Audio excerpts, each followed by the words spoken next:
नमस्कार, मी राजेंद्र तिडके आणि आपण पाहत आहात युवा दर्पण लाईव्ह। सुरुवातीला पाहूयात आजच्या ठळक घडामोडी।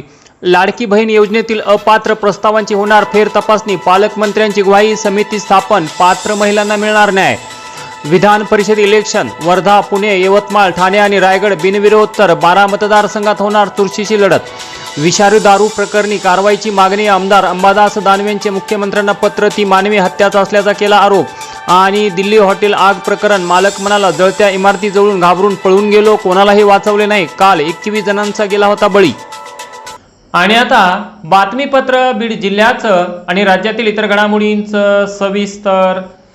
बीड जिल्ह्यात अन्न पदार्थामधील भेसळ आणि प्रतिबंधित पदार्थांच्या बेकायदेशीर विक्रीला आळा घालण्यासाठी अन्न व औषध प्रशासनाने कंबर कसली असून FDAचे नवनियुक्त आयुक्त तुकाराम मुंडे यांच्या थेट निर्देशानुसार संपूर्ण बीड जिल्हाभरात 25 मे 2026 पासून धडक छापासत्र सुरू करण्यात आलेले आहे।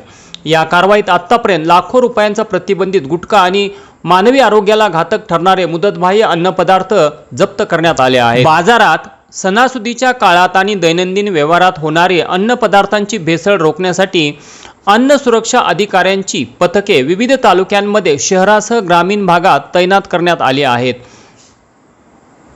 या मोहिमेत प्रतिबंधित गुटखा विक्री करणाऱ्यावर देखील प्रशासनाने करडी नजर ठेवलेली आहे। जिल्ह्यात अन्न सुरक्षा अधिकारी यांच्याकडून धडक मोहीम राबवत विविध ठिकाणी तपासण्या केल्या जात आहेत।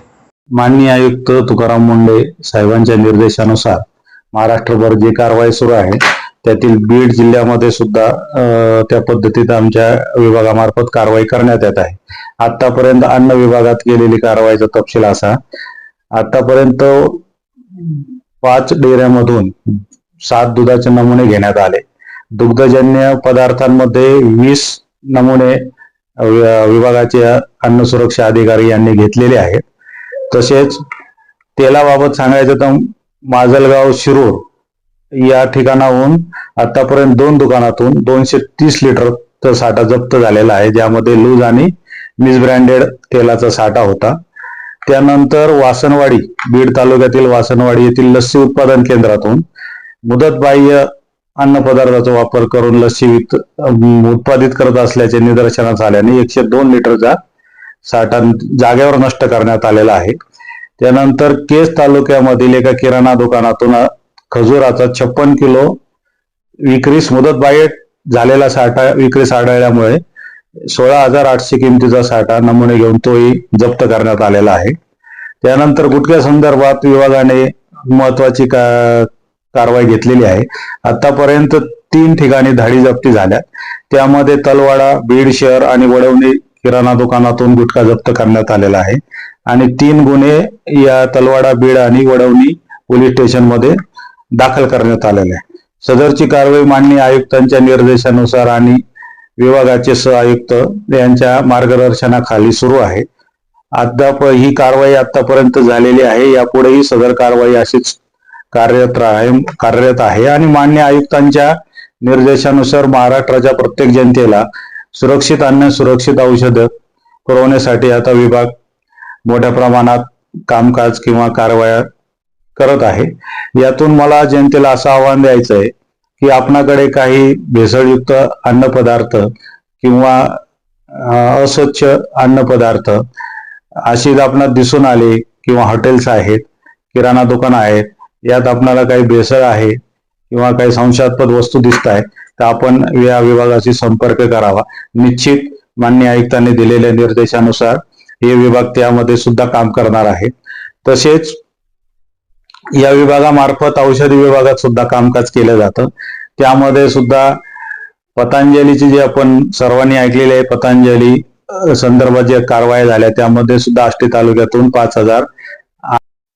बीड जिल्हा पुन्हा एकदा एका खुनाच्या घटनेने हादरला असून परळी येथे रेल्वे रुळावर एका 36 वर्षीय तरुणाचा संशयास्पद मृतदेह आढळल्याने सुरुवातीला हा आत्महत्या किंवा रेल्वे अपघाताचा प्रकार असल्याचा अंदाज व्यक्त केला जात होता। मात्र बीड पोलिसांनी या प्रकरणाचा अत्यंत कौशल्याने तपास करत अवघ्या 48 तासात या भीषण खुनाचा उलगडा करण्यात आला आहे।